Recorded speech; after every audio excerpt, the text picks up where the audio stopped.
we're going to be hearing from Gary Ferguson. Dr. Ferguson is, okay, I should have had him help me pronounce the names, correct me as I mispronounce them. Aleut, Aleut, okay.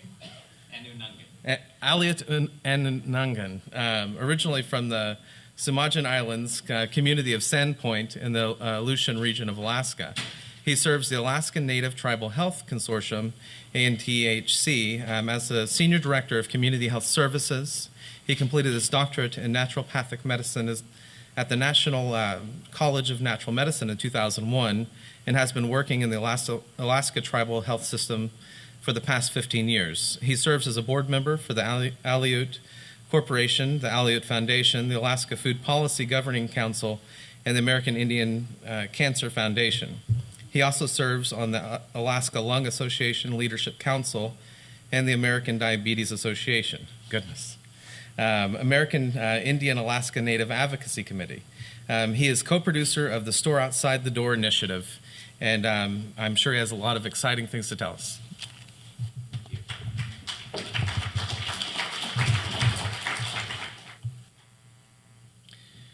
So I'm really honored to be here today. Again, Kila Akamna, good morning in my Unangan Tanu language, which I didn't have the honor of growing up necessarily speaking. I heard words when I grew up, but I am studying my language and really honored to be here today to talk about our Store Outside Your Door program. I work with the Alaskan Native Tribal Health Consortium. We're a very large health consortium that focuses on bringing the Alaskan Native people to being among the healthiest people in the world. And I like to say it's a big, hairy, audacious goal because we have a ways to go in some areas. But as I'll speak about today, there's a lot of good going on. And as we shared to start with, we like to grow the good. We like to celebrate what's working. And with our Store Outside Your Door program, started formally in about 2006, 2007 as a part of a research project, which I'll talk about. But the program is about celebrating the wisdom of our ancestors and our cultures. Its focus is young families to start with, and helping young families have the skills and tools to be able to hunt, fish, gather, and grow your own food. And for those of you, how many of you have been to Alaska? Okay, so, and I see some Alaskans in the audience, which I'm like, really? You get to see me in multiple ways, and you're here honoring me again. So I celebrate our Alaskan colleagues who have made the long journey, even from Barrow. Alaska, we have a lot of things to celebrate because we have certain food systems that others maybe not have access to. So when I share about what's working in Alaska, we all have to adapt to our own environments. And we are really rich in Alaska with a very healthy, vital food system that we want people to engage and understand how they can engage that food system. And Store Outside Your Door is about that. It's a social media-based program that we've got a regular active Facebook presence. We have a presence on YouTube. And so we're really looking at our next generation, helping them have the skill sets to be able to engage their environment and understand that it is a bounty that truly is just outside your door. I'm going to start with a comment around some of the early studies and early things written about Alaskan Native people. And this is pictures that Dr. Westin Price took. He's a dentist who traveled around the world actually working with indigenous populations.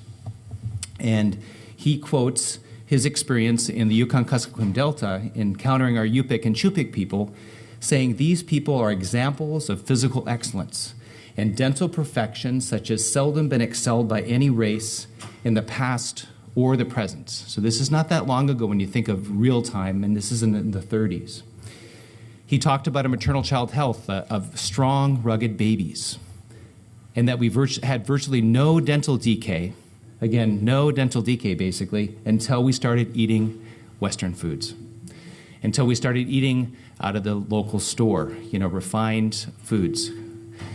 Flour, carbohydrates, things that aren't necessarily a part of our traditional diet. And so sometimes when we think of health and health care, and of course the epidemics of infectious disease are certain things that many of us were devastated from, but prior to colonization, our indigenous people had a healthcare system. and ways to stay healthy. And I think it's a really important point when we look at having health care that is focused on being culturally appropriate and culturally connected. And when we eat and when we do things that are outside of the things that have kept us healthy, we suffer, and we suffer with disease. Dr. Price also mentioned that not only did we have changes in dentition and dental caries, but we also had metabolic changes. So the first generation of children born after the adoption of eating out of the store had dental arch deformities. They had crooked teeth and they had changes in facial form. And he notes, we have few problems more urgent and more challenging than reversing these trends. And here's some of the beautiful kids that he took pictures of, but changes underway, metabolic changes that took place. And as Abigail shared earlier, epigenetics and the understanding that nutrition affects generations over time. And he, as he traveled throughout the world, engaged indigenous populations, and he found parallels that the loss of your ancestral diet causes dental health problems, but it also causes defects, challenges in the next generation. So I'm going to speak about a research project that I had the honor of working with and on. Tim Gilbert, Desiree, now Jackson, and myself, as well as Jennifer Johnson, was one of the, she helped set this project up to start with, a USDA-funded research project that we engaged primarily four, and then we had two Yupik communities that were also involved, so a total of 6. It was a smaller study, but definitely the focus was on evaluating changes in diet. And one of the things that we found, which was really interesting, was 7 of the top 26 foods most frequently reported were traditional foods. So that was really something very exciting. But we found, of course, with the changes in diet, that processed store-bought foods high in fat and sugar were reported more frequently than traditional foods. And it was a very robust study with a 150-item qualitative food frequency questionnaire. Some other interesting things from this study, and again, remember, think back to Westin Price and Yupik people. So this was with the same people that Dr. Price worked with in the 30s. We found that sweetened beverages and pop are the main contributors to energy, carbohydrate, and sugar intake. But what was really, really fascinating was traditional foods, even though they were a smaller part of the diet, provided a huge amount of the nutrition. That these foods are very nutrient dense. However, there was some really compelling results when you look at what we want people to be taking as far as our dietary reference intakes for nutrient intake. And we found that 0% were getting recommended intake for vitamin D. And you look at vitamin A, which is really important for wound healing and immune system, was very low. Our B vitamins, lots of opportunities to address improving nutrition. And also, you look at other nutrients when you think of a higher sodium compared to potassium, magnesium as a recipe for hypertension or high blood pressure. So, the current diet is in need of changing. And so as a result of the study, we amped up our store outside your door initiatives based upon the communities and their focus groups said we want more web-based and cooking show-oriented formats to help our people understand the value of traditional foods, because we're shifting from our traditional foods to more Western processed foods. Another study that I want to point out that's formative, this is more recent. This is Dr. Rosalind Singleton and Dr. Rachel Lesher and a host of others helped do this study. It was a data analysis of rickets, which is a vitamin D deficiency, hospitalizations in Alaska Native children and U.S. child population, and it was a case-controlled study of Alaska Native children with rickets and vitamin D deficiency. And we found that rickets diagnosis, and this makes total sense, right, because of the increasing latitude, that we'd find it in increasing latitude, and also the diagnosis of malnutrition, not getting your nutrients. Those make complete sense. It confirms the importance of that vitamin D supplementation for newborn infants to prevent vitamin D deficiency. But what I think is really important is looking at maternal influences on health. When you think of that maternal womb environment and what mom eats during pregnancy as a really important predictor of whether or not that baby's going to be born with vitamin D deficiency to start with. And so, Just another slide looking at the correlation between latitude and rickets. And we're seeing more cases of rickets. And again, so nutrition is a really important component when we look at prevention. And another study that is even more recent, and this paper is just coming out, it's made it through the tribal review process, explored, and this is a collaboration with Center for Alaskan Native Health Research, and this explored how traditional marine foods and serum vitamin D levels have changed from the 60s to the present. And fortunately, we've got a specimen bank of blood from tribal participants and leaders who have given their specimens for research, and it's one that we thank them because this helps us understand that that things have changed, and from the 60s to the 90s. And the biomarker for marine diet intake, which is an isotope of nitrogen, is a biomarker. And so basically, fish and marine mammals are naturally enriched with this heavy, stable isotope of nitrogen. And a person with no marine intake would have about 8% of this isotope. And so each increasing percentage corresponds to an increase of traditional food intake. And this has been validated. And so what we found over time is that our vitamin D levels are decreasing along with our decrease in traditional foods. And so our vitamin D intake is completely connected to vitamin D, completely connected to our traditional food intake. And here's just another slide to show that. And so the importance of the fourth bullet down says decreased marine food intake and vitamin D levels in pregnant women could put their infants at risk for vitamin D deficiency and rickets.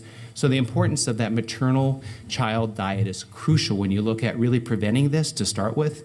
And when you look at our calcium and vitamin D content of traditional foods, salmon, and I'm really excited to see our food distribution program on Indian reservations. Our commodity foods program has salmon, Alaska salmon, wild Alaska salmon as a part of that package, and that's due to advocacy from tribal members. So again, providing these foods if they're not locally available in your community, but salmon has one of the highest vitamin D contents of any food, and we do have our Southwest Alaska Native people, our Yupik and Chupik people, less than 30 years of age, eating less salmon than their elders. And so, the chance to really change that maternal child nutrition is crucial. And so these are our traditional foods. And I don't know about how many of you are as far as Native people, but many of us are lactose intolerant, right? So what are we given for calcium and vitamin D? Milk, right? So a lot of people are like, well, how are you going to get it if you're not drinking milk? Well, here's how we get it. And there's a lot of really beautiful stories of having salmon bone soup as a part of the maternal child health as far as helping mom and also introducing baby, basically putting your finger in that soup and rubbing it in baby's mouth, getting that taste for traditional foods and making sure that they get that via the breast milk, right? So if mom doesn't have it, baby doesn't have it. I also spoke earlier and just mentioned that we have Arctic variants, and these are still areas of opportunity and interest, but this is congenital sucrase isomaltase deficiency in a paper that was published this last year. Causes gastrointestinal, we get diarrhea for many of us who have this genetic variant if we eat sugar and grains, and so, but if we eat a traditional diet, we don't have this problem. And so one answer is to give enzymes, sucrate in this case, but the real answer is to eat our traditional foods, and we don't have this disease.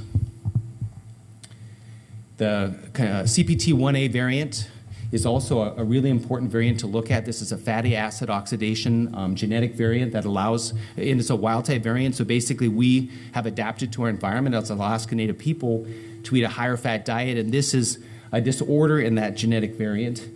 So, when we look at CPT1A, we're starting to look at how does your diet affect this variant, and as well as what mom ate during pregnancy, as to whether or not you're going to have this be a negative trait for you. And so more research is going into this with Oregon Health Sciences University, Dr. David Kohler and Dr. Matt Hirschfield at the Alaskan Native Medical Center, because we're finding more and more of us have at least a version of this, maybe not one where we get really, really sick, but perhaps moderately sick when we don't eat traditional foods. Other research looks at metabolic syndrome, and so this is a study that showed that in our Yupik and Chupik population that we may have a higher BMI or body mass index, but we're still protected from metabolic syndrome due to our traditional diet. And another study that some of our Alaskan Native Medical Center staff participated in showed salmon and seal oil and lower prevalence of impaired glucose tolerance or pre-diabetes. That the more that we ate these foods, the less pre-diabetes that we had. So again, our traditional foods, protective. When I first started in diabetes prevention, it was about 2002. I was hired by my own tribal organization, Eastern Aleutian Tribes, to help govern and look over our special diabetes program for Indians grant. How many of you know about or have been involved with your SDPI grant? Okay, so pretty common. It's been around for many years now. And it's one of those where when I first showed up, some of the meetings, it was like, first off, I looked at what we were fed to start with at the meeting. And here we are, diabetes prevention folks and educators. And what were we given for breakfast? Donuts, croissants. Was there any protein? Was there any, as far as, so when thinking of Indigenous people, especially Alaskan Native people, we don't do so well with carbohydrates is what I find. And so years ago, and it's still being reinforced, is a low-fat, high-carbohydrate diet. And it's one of those where well-meaning dietitians and educated professionals are giving that diet to Alaskan Native people. When we look at our traditional diet, and of course we think of diabetes, it's increasing, but our traditional diet is low in carbohydrates, high in fat, healthy fat, and high in healthy protein. And as we look at our indigenous diets, we have to look at eating like our ancestors ate in order to be as vital as they were and are. And I think it's a really important point that research is just catching up with us that some of us may not have the same diet for us to be healthy, that we eat the diet of our ancestors and it keeps us healthy. And for those of us who are mixed blood, sometimes it's investigating that journey, right? Some of us, we need to figure that out. But we have a challenge. And when we look at diabetes, of course, recently you've seen in the literature the sugar industry and the influence over research, and the fact that fat was demonized for years. And those formative studies influenced a lot of the things related to Alaska Native diet, that fat that you're eating, that's probably not good for you, you probably should eat less of it. Whereas I showed those studies that fat actually protects you from dis-ease. And this is just a little humor. I stole that off of Facebook. I have no idea who created that. But, we know these are not traditional foods, but Alaska is number 2 in spam consumption, and second to Hawaii, right? And I lived in Hawaii for a couple years, and the spam musubis, and it's become part of our culture. But unfortunately, it is not a traditional food, and neither is fried bread, even though it's prevalent at many of our Native gatherings. So when we think of our Native people and our ability to sustain our subsistence lifestyle, it comes with many challenges. It's not free. These foods are outside our door, but it costs gas. It costs resources to go and get those. And fortunately, we can use some of our food stamps or other resources to help buy gear, but we've become accustomed, and we have as it's termed in some circles, it's called learned helplessness. We've learned to be helpless, for us not to be able to have our own ability to, make our own way of life. And there's this saying, it says, you can give people fish, but if you teach people how to fish, that they're actually sustainably able to feed themselves. And that's a big part of our program. So, back to our contact, Alaska is actually, as far as the wave of colonization, Alaska was further along the way that, our first contact with outside populations, the Russians in this case, to my home region, our Unangan people, was about 1740, and there's over 100 years difference to some of our other tribes, and so we're adapting to our environment. Some of us 100, 150 years difference if you're a more remote community. So there's the opportunity, and to me, I go to those communities that were colonized later. They've got some assets that some of us have forgotten, and so it's about sharing those assets, sharing what's working. And again, our diet is, in Alaska Native people, high in protein, healthy fat, and low in carbohydrates. When we think of medicine, Hippocrates is considered the father of medicine, and we take the Hippocratic Oath as physicians. he said something really important early on, and he said, let food be your medicine. Let your medicine be your food. And that's in line with our cultural teachings, that food is medicine, water is medicine. And when we look at Blackfoot Nation, we think of Maslow's hierarchy of needs. Well, Maslow studied with the Blackfoot Nation in order to come up with his hierarchy. And, food is at the bottom. Like, if you want people to be evolved and self-actualized, you got to address food, water, safety, security first. And, of course, I love this model because it takes it to a whole nother level, that once you're actualized, you work with your community, and that perpetuates your culture. But at the very bottom of your cultural perpetuity is food and food systems. Without your food, you don't have a culture. And I think it's a really important concept that we need to share more. In Alaska, our leaders have said this is really important. And so this is in 2014, our Alaska Federation of Natives, which is all of our tribal leaders come together. We have over 5,000 tribal leaders come together every year.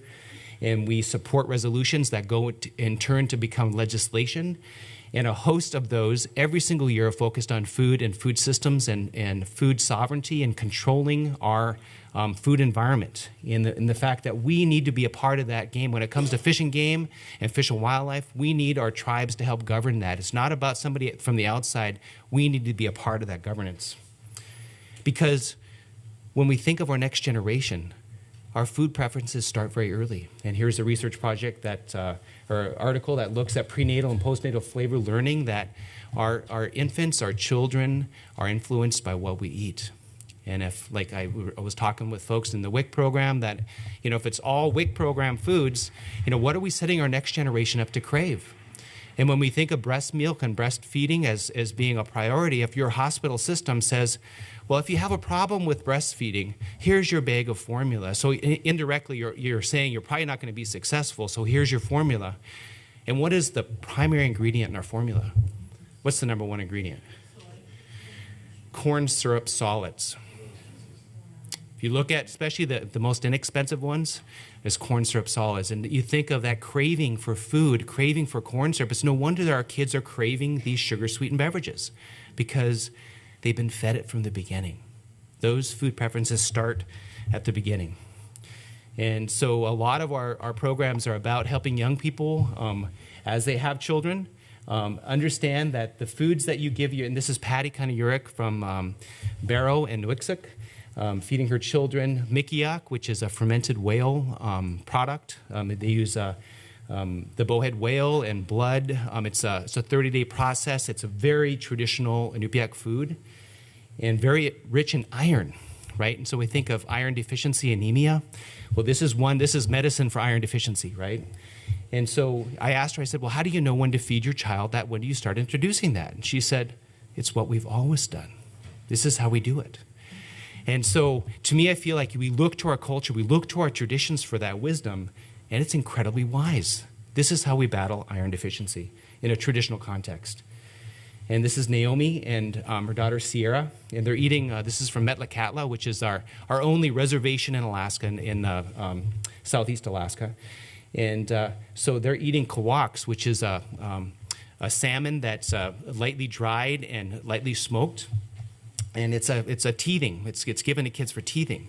And again, Sierra is getting a taste for that. And again, I talked about calcium and vitamin D in salmon, right? So Sierra's getting nutrition right now. She's also very comfortable. And I watched her have a fit, and then she was given that kawaks, and the fit was taken care of. She was teething.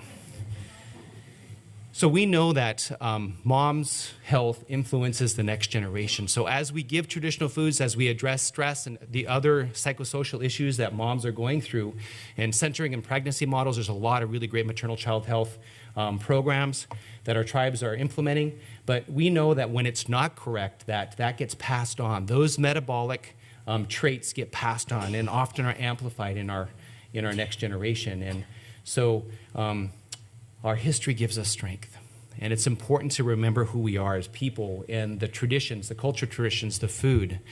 And this is an example of a program called, this is our cancer program, but this was for Alaskan cancer survivors, because a lot of Alaskan Native people in the cancer journey had providers that didn't understand the value of traditional foods. And So this was created for providers to start with, and now it's actually part of our diabetes programs because it highlighted our traditional foods and the importance of them and the nutrition of them. The fact that our traditional foods are off the charts in nutrition, that the spring greens that we harvest, the fiddleheads, are incredibly nutrient dense, providing 1 cup of them more than your needs of vitamin A for the day. And remember that slide I showed about vitamin A and the decreased amount? If we eat our traditional foods, our greens, and in Alaska, it's a harsh environment. And so we find the harsher the environment, the more nutrition goes into those plants.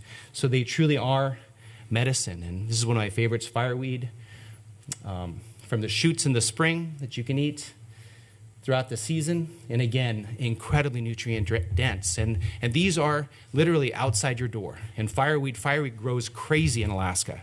Here's a traditional food that we can eat and nurture ourselves. And when we think of traditional foods, not just our plants, but also our animals. And I know we're in Minnesota, so not a lot of seals here, but I'm going to just talk about the nutrition of seals. So this is actually borrowed from some of our Canadian First Nations colleagues. This is comparison of iron in seal. So here's 1 serving of seal, which is about 3 ounces, the size of your palm, is equivalent to about 2 servings of reindeer or caribou. How many burgers is that going to take to equate that 1 serving? 6 burgers to eat to equate 1 3-ounce serving of seal meat. So incredible iron content. How many hot dogs is it going to take? 56 hot dogs, okay?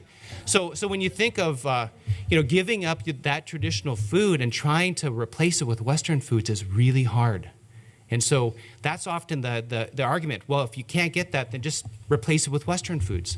Well, it's not the same. It's not only part of the culture to connect to the seal and the dance that you have with the spiritual connection to that animal, but it's also the nutrition from that animal. And so these are a food system that you want to protect. You want to make sure that the water is safe. Again, back to the health of the water. If the oceans are sick, the animals are sick, and we're sick. So we want to protect those seals so that they can be a healthy part of our culture for generations to come. Here's just real quickly a study, berry study with North Carolina State University and some of our tribes, Soldovia Village Tribe, Akutan Tribe, and Point Hope, looking at antioxidants in these, the berries, and also the importance of them to communities, working with Dr. Marianne Lila and Josh Kellogg and others. Looked at our berries, incredibly rich sources of antioxidants. And when you think of the nutrition of them, if you look further down, the third up is cultivated blueberry. So this is antioxidants, ORAC value. And if you were to look at our traditional berries, are much higher in nutrients, 5, 6, 8 times as high in antioxidants. And so when we give up our traditional berries, we're giving up a rich source of nutrition. And so a part of that Store Outside Your Door program has been about our plants. When we were in Barrow, and we have Barrow community members in the audience, when we were in Barrow, the elders said we're pretty good at eating our whale and our seal and our traditional foods, our meats, but we don't know a lot about our plants. And we need to help us understand the importance of our plants. And some of the ethnobotanical studies looked at traditionally about 18 plants were regularly harvested by Inupiat of the north. And think of Barrow, it's it's snowing in Barrow already right now, right? Snowing, so short environment, but still lots of plants. And so we hosted, this is our 5th annual this year, our Plants as Food and Medicine Symposium, and helping people understand the value of our plants.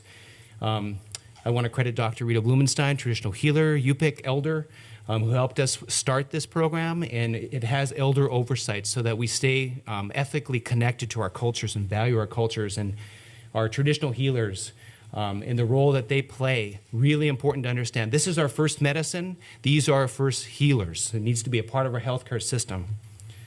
And Sue Norton and others in Manilik Tribal Doctor Program are experts. We capture it on video, and we do it in a way that honors our ancestors. But our next generation, they're looking at YouTube, they're looking at social media for wisdom. And it's often filled with a lot of misinformation. So we want to make sure we share factual information through social media channels about not only our food as medicine, but also our traditional medicines, which are our first medicines. And here she's talking about stinkweed, or there it's called sargik or sargikarak in the local Inupiat dialect. And here's it being dried for medicine. And, of course, Western medicine, we look to indigenous science for a lot of our medicines. And here's a study that looking at for cancer. But we often don't credit the indigenous people where it comes from. A lot of our medicines right now that we have that people are making a lot of money off of need to be credited to the indigenous people and the indigenous science that brought it to us. And why not have that medicine be your first medicine, right? Why does it have to come in a pill and have whatever drug manufacturer's name on it for it to be valid, right? It was valid to begin with. In fact, even more valid maybe as a whole plant compound. We've worked very closely with other experts who may be non-native, but they're allies. This is Anor Jones, and wrote this really powerful and wonderful book working with our Inupiat elders. It's an amazing resource, and it's a how-to guide. And again, we were reactivating. I told Anor, I said, the book's not over with. It's like we are going to turn that into some videos. And I want to give a shout out to Sue Unger here in the audience, who worked in our region, the Aleutian region, on the Kakameaguk, our traditional plants and foods. And it was a labor of love. Years it took to create that book. And we're working on keeping that knowledge alive and integrating it into our culture camps. And other elders like Delia Stone, who's another Inupiat elder, transmitting this knowledge to our next generation. These foods are medicine, and we need our young people to grow up understanding that, and also doing it in a way that is honored and respectful to our cultures. Picking the sourdock, the quagak in the local language. Incredibly dense, incredibly rich in vitamin A and other nutrients, as well as it connects us to the land. It gets us out. The ipic, or the pink plumes. Again, these greens are vital, and you don't think of the north as a vast farming area. We're not going to be farming probably, although some are trying. But if you go during the season and you collect these plants and you store them in seal oil, or you take care of them, they will take care of you throughout the year. There's the ipic. The kunulik, or the mountain sorrel, which we find this in other parts of the country, but in the north, incredibly rich in nutrition. And when we connect with our foods and our elders, it's about validating them, and it's about connecting them. And that's a really important part of indigenous science, is our elders are important. Their role is not just being old. Their role is to transmit and share knowledge. And how many of you are elders or elders in training? Everyone should raise their hand, right? Okay? So, our goal is to be a vital elder, to give back to our community, and to really value our elders and integrate them and have that knowledge shared. And this is Margie. She's amazing, Margie Atla. And Desiree Jackson, who's co-producer, original of our Store Outside Your Door program, a dietitian, amazing person and co-contributor. And when we capture our stories, this is Alma Cook. She is memory eternal. She passed a little over a year ago or so, and we were able to work with her and capture things and share knowledge that now her family gets to celebrate, and her stories. And we need to be quick, because elders are passing, and that knowledge, how do we share that? And how do we make sure that we do it in culturally connected ways? But, thanks to her and her laugh and her humor, we were able to capture some really important Haida language and understanding of food, and food as medicine. And when we think of food as medicine and our Store Outside Your Door program, it's not just about food again, it's about intergenerational relationships. And this is Edith Negyak from Barrow. When we think of the elders being involved, this is suicide prevention. This is domestic violence prevention, right? And so, it's about honoring the fact that this gets transmitted and shared through our generations. And it's an international phenomenon. The plants, the people. This is an incredible book that I picked up when I was in Inuvik, Northwest Territories. Incredible work, and the elders who shared this knowledge about people and plants and our relationship with our plants. And I mentioned Howard Luke, Athabascan elder, who said, if we don't respect our plants and actively engage them by picking them and using them in ceremony and eating and as medicine, they'll go away.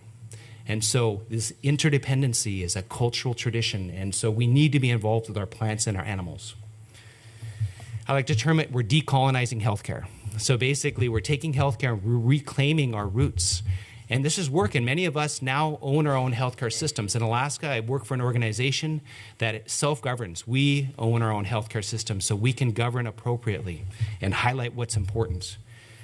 And as I wrap up here, I want to share a couple of quotes. The doctor of the future will give no medicine, but will interest his patients in the care of the human frame and diet and in the cause and prevention of disease. It's a very wise man, Thomas Edison.